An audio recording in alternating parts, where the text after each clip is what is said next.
Welcome to the Unapologetic Man Podcast, the only podcast that's all about self-improvement, confidence, success, women, and being a man without making any apologies for it.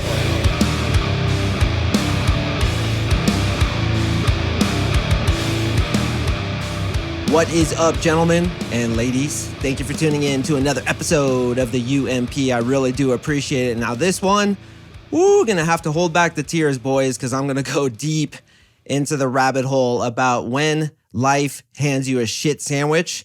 Celebrate, because those situations that were given to you that are seemingly out of calamity and bad luck are actually some of the best things that ever happened to you. Now, when I tell you guys to be genuine to women, when I tell you guys to light yourself on fire and let other people watch you burn, there's a big point behind that, because when you're genuine, you will be successful. Now, certainly when it comes to attracting women, there's always a balance when it comes to showing them your authenticity. But when you have a business such as this one, I'll tell you what, if you're trying to be an entrepreneur, if you're trying to be a personality, a YouTube host, or whatever it is that you're trying to do, be genuine, light yourself on fire and let other people watch you burn, and you will have success. So I'm going to do that today. I'm going to tell you guys some extremely personal information about something that happened to my daughter. She's 3.5 years old and her name is Lucia. I'm going to tell you what happened to her in the last few weeks and tell you how that brought me closer to her, how that brought me closer to my woman, Marissa, and how that calamity, as well as other calamities that both I, as well as you, have suffered from, have actually made me into the best man I possibly can be. And that's what I want to get into today. Before I jump into the content, I just received an email that seems to go perfectly into this episode, and that's the way the universe is, isn't it? It just is serendipitous when you believe in it, and when you live in the flow, things just tend to work out. Things just happen to line up, and coincidences, which I believe there are no coincidences, happen all the time. So I just received the most heartfelt email I've ever received, probably in my life, from a dude named Nick. Now, I'm not going to tell his full name because I don't know if he wants me to put his information out there. So I'm just going to give a general outline of what he wrote to me and how it pertains to this episode. So Nick writes me, and he said that he was addicted to drugs with his wife, and he was in a state of depravity, just doing whatever it took to fulfill this drug addiction, which happens to many drug addicts because you literally get physically dependent on it. That's why they say I need to get well, because at a certain point, it doesn't even get you high anymore. It just keeps you well so you don't get sick. So Nick and his wife were living on the streets. They were breaking into Home Depot shelters in order to have some shelter to do their drugs and to have some shelter for the evening. And they found out they were pregnant. And when they got pregnant, his wife said to him, "I will do whatever it takes to have this baby." And Nick looked her in the eyes and said, "I'm going to get sober. I'm going to get a job, and I'm going to get us out of this predicament." And sure enough, Nick found a job cleaning Walmart parking lots at night, and both him and his wife got off drugs. They got a place to live, and they had a very healthy baby. During that time, Nick was listening to my podcast, and he actually wrote me back in 2018 and said how much the podcast was affecting him and motivating him to change his life, embrace his masculinity, and ask himself, what would love do now? So they had the baby, and through Nick's perseverance, he was able to get better and better jobs by being a go-giver, going out there and giving good energy, being cool to people, and asking all the time, what would love do in this situation? Eventually, they got a good job, they found a better place to live, and they had a second baby.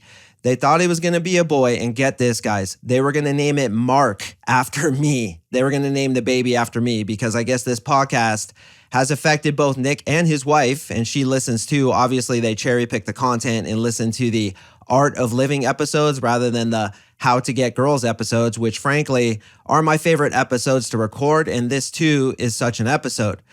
So when they found out they were going to have a girl, they actually made her middle name Sing, my last name. And man, that brought me to tears, brother Nick. I got to tell you, man, that really shed a tear in my non-shooting eye when I read that this morning. It was just the lift I needed after the nightmare 2 weeks that I just had. So I want to share what just happened to me and my family as Nick just shared what happened to him and his family, because I really think that when you put yourself out there, it not only benefits you, but it also benefits others. Marissa, my woman, tells me all the time that this podcast is cathartic for me. It's a way for me to sort out my thoughts and to heal, and that's absolutely true, but I hope that this can affect you as well. So what happened to me is my daughter got really fucking sick. She caught what's called hand, foot, and mouth disease, which is a really common sickness that kids get in daycare. And they basically get a rash all over their bodies. They get mouth sores, they get a fever, and they get really sick. But on top of that, she also got strep throat. So she got hand, foot, and mouth, strep throat, and a sinus infection and scarlet fever, which often comes with strep throat.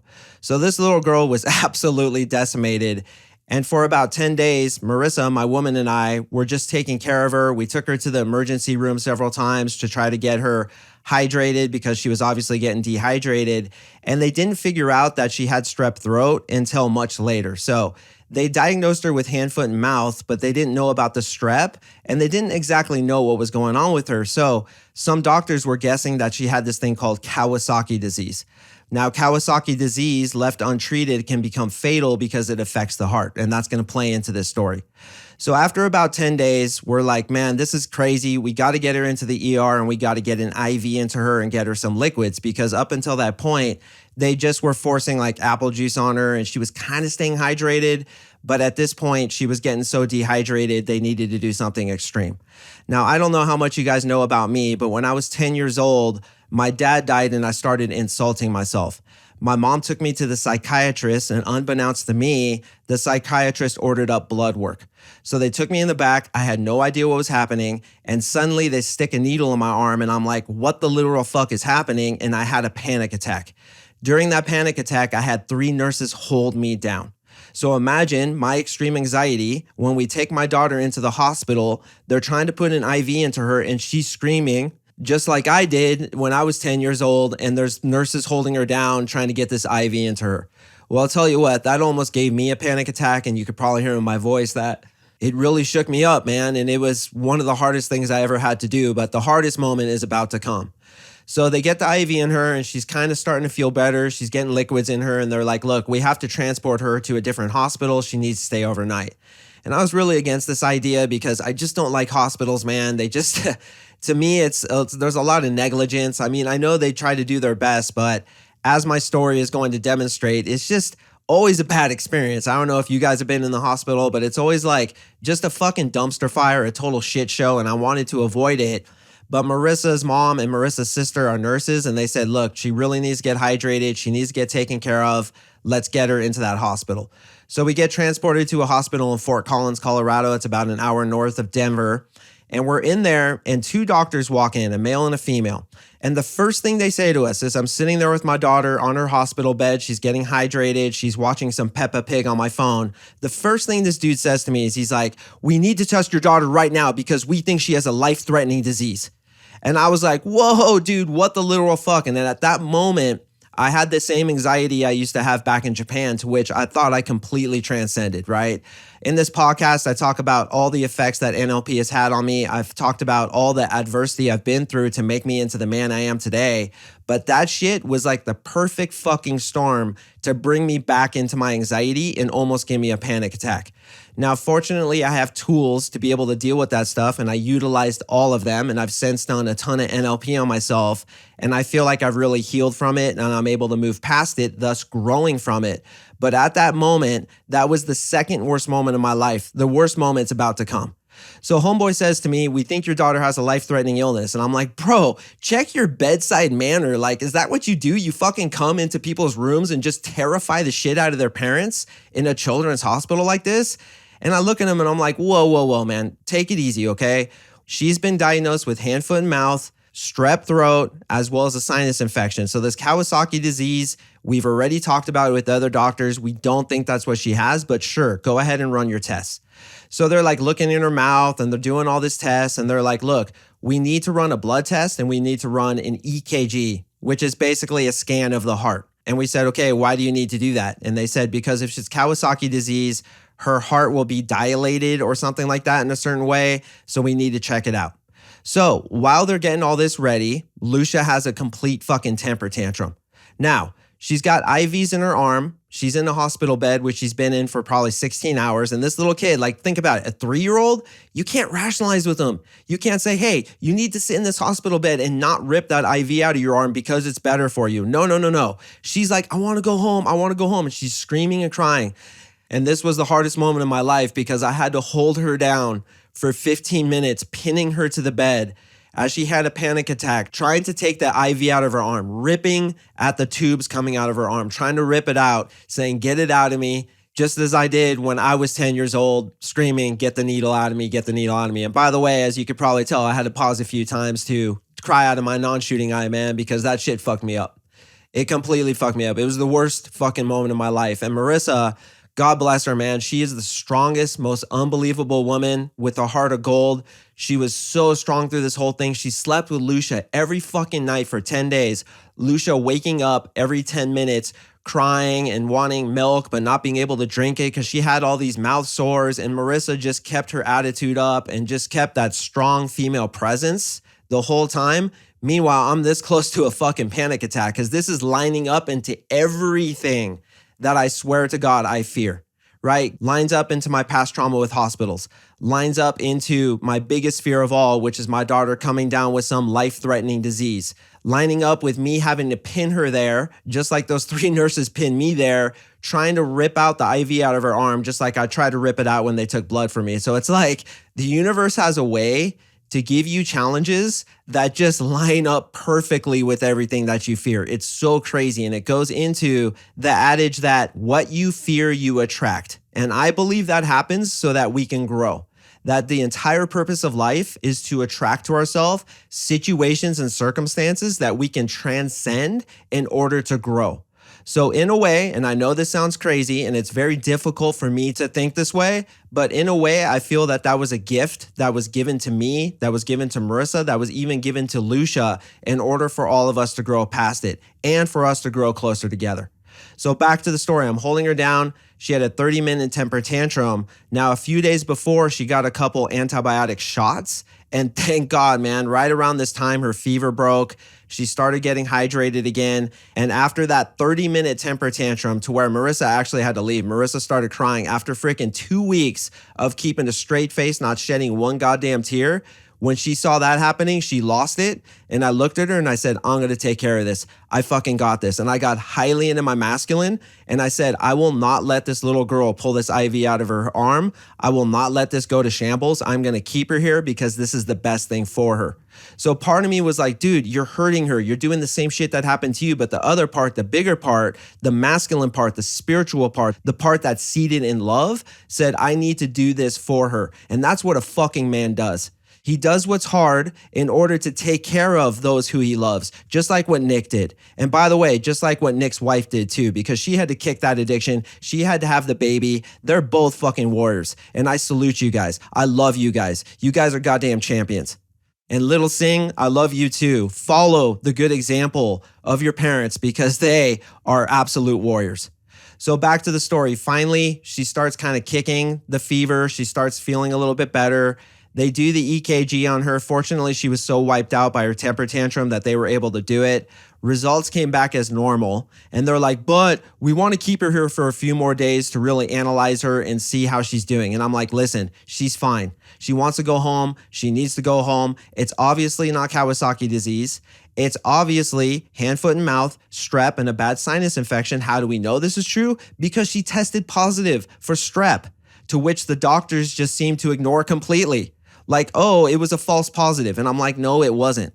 And also, I had a mouth sore in my mouth. And with Kawasaki disease, you do get mouth sores, but they're not contagious. Whereas with hand, foot, and mouth, they are contagious. And I got a little bit of a cold as well as a mouth sore. So I, as well as Marissa, as well as her mom and her sister and a couple nurses too, determined it wasn't Kawasaki disease. And we said, listen, we're going. We're not going to overkill this and give this little girl a trauma. She's already traumatized enough as it is. And so we take her to the doctor a few days later because she was throwing up in the morning. It just turned out that her body was just struggling with the absolute concoction of antibiotics that they gave her, and now she's better. So she's about 90% there, but I'll tell you what, boys, that was the worst day of my life. Beyond the panic attacks I had in Japan, beyond even my own dad dying and me having that needle stuck in me and having my own panic attacks when I was in that situation, just like Lucia was. When you love something so much that you would die for it and you can't help it when it's in its greatest pain, that is fucking hell right there. But the reason hell comes, and this has happened to all you boys, all you guys have been through adversity, all you guys have been through fucking hell week, and all you guys are warriors. How do I know this is true? Because you haven't given up yet. You're still alive, aren't you? You haven't ended it, have you? I don't know about you, but I've thought about ending it many times, and I never did it because I'm a fucking warrior and I'm in this fight. And when life hands you these difficult challenges, which are coming, not only for me, but also for you, brother, you have to see that it's growing you as a man. And you absolutely must find the silver lining around that horrible, horrible storm cloud.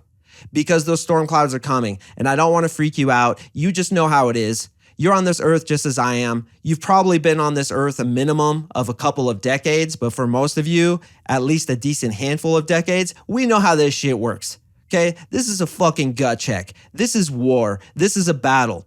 And what's in your heart is your ability to transcend it. I really believe that. Life will not give you anything that you're not able to transcend. Now, that being said, I don't want you to invite calamity upon yourself.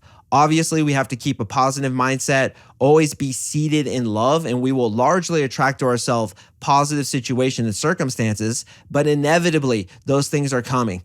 And you have to look at those things as an opportunity to grow. When I was walking back and forth through that hospital at the time when they were checking her for Kawasaki disease, telling me that it might be life-threatening, I was in the present moment as much as I possibly could be. I wasn't thinking, I was just there. I was feeling the horrible experience completely. And what a helpless feeling it was. I've never felt anything like that. Even when I was having my panic attacks in Japan, at least I knew that the wedding would end soon and I would be able to get through it. And by the way, if you have no idea what I'm talking about, you can listen to my episode about agoraphobia and panic attacks. I talk about how I was a wedding announcer in Japan and I had panic attacks during pretty much every single wedding I did. At least in that instance, I knew it'd be over in 20 minutes. But in this instance, I didn't know what was going to happen. And I feel so much for those dads and moms who have really sick children in the hospital.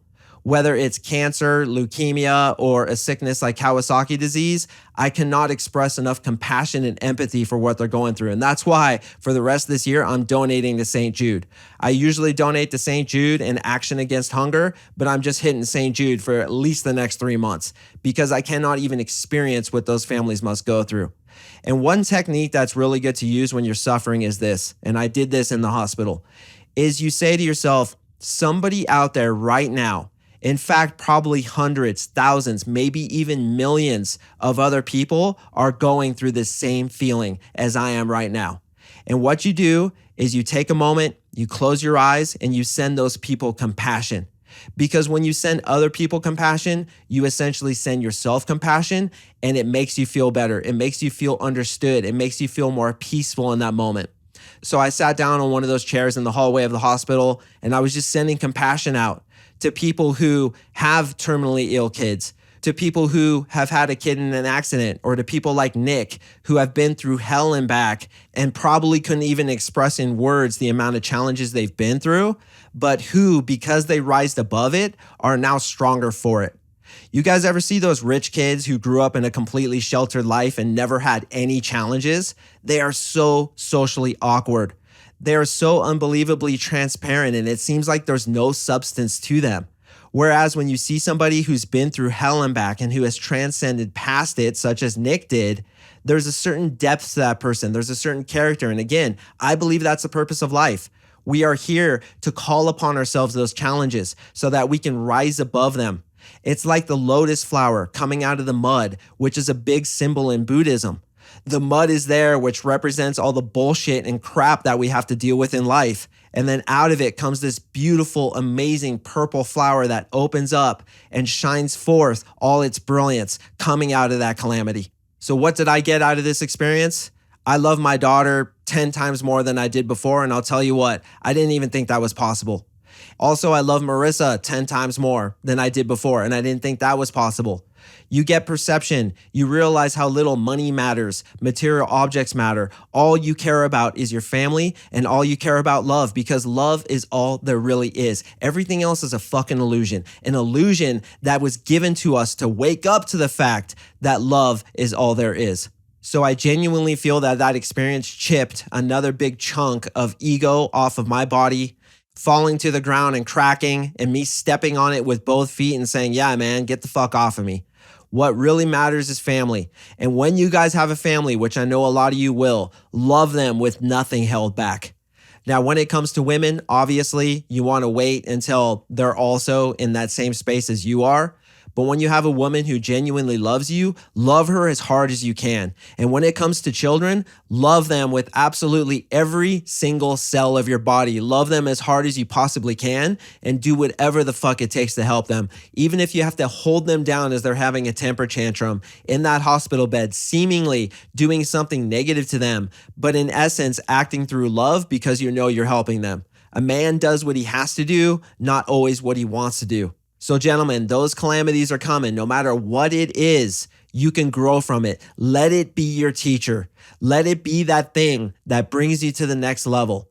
Let it be that gymnast who breaks his leg and says, I can't train anymore. And then the master comes along and says, no. Your training has just begun.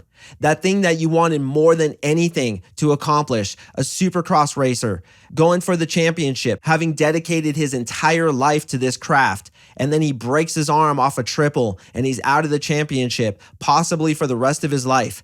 And he has to sit on the couch watching the other guys compete, not being able to compete with them, thinking that I can't train anymore. I can't do anything anymore. Bullshit. This is your training. The hardest things that ever happened to you, and I know you guys can agree, are sometimes the best things that ever happened to you. And if you don't agree, here's a thought experiment. Take something that happened in your distant past. I'm talking long enough ago where all the ramifications have unfolded. I want you to write down what that thing is, then write down all the bad stuff that came out of it, and then also write down all the good stuff that came out of it. You'll see that they're about even. In fact, you'll find most times that the good things outnumber the bad things. That's because, again, calamities are gifts given to us. Things don't happen to you, they happen for you if you leverage them to become the next best version of yourself and the greatest idea of who you think you really are. Gentlemen, I hope this podcast has been as cathartic for you as it has for me. I want to give another shout out to Nick and his family. Brother, you have no idea how much that moved me. In this business, I get a lot of hatred. I get a lot of people trying to take me down. I get a lot of people with snide comments and hateful emails that come into my inbox because I train guys how to become more attractive to women, which to me is just absolutely absurd. And it has no effect on me whatsoever because when hate comes towards me, it's not a comment about me. It's a comment about that person's self. And I actually send that person compassion because they're suffering to a very deep level. To leave a negative review, to leave a podcast 1 star and have some hatred behind it, that person is suffering to a very deep level. The person who acts through love, the person who acts through perseverance, always puts love out there first, as Nick did, naming his daughter after me. What an honor. What an absolute honor. And I'll tell you what, Nick, you didn't tell me where you're from, but if I'm ever in the area, I'd love to meet you and your family. And certainly, if you guys are ever in Denver, Colorado, hit me up. I will drive down to come meet you any day of the week, anytime. I will drop anything, of course, other than my daughter and my woman in order to be there to meet you. That email meant the world to me. Gentlemen, I drop podcasts on Mondays and Thursdays. I really appreciate you listening to this one. This coming Monday, we're going to get back into attracting women, increasing masculinity, being a goddamn man without making any apologies for it. Have a great weekend, gentlemen, and I will see you in the next episode.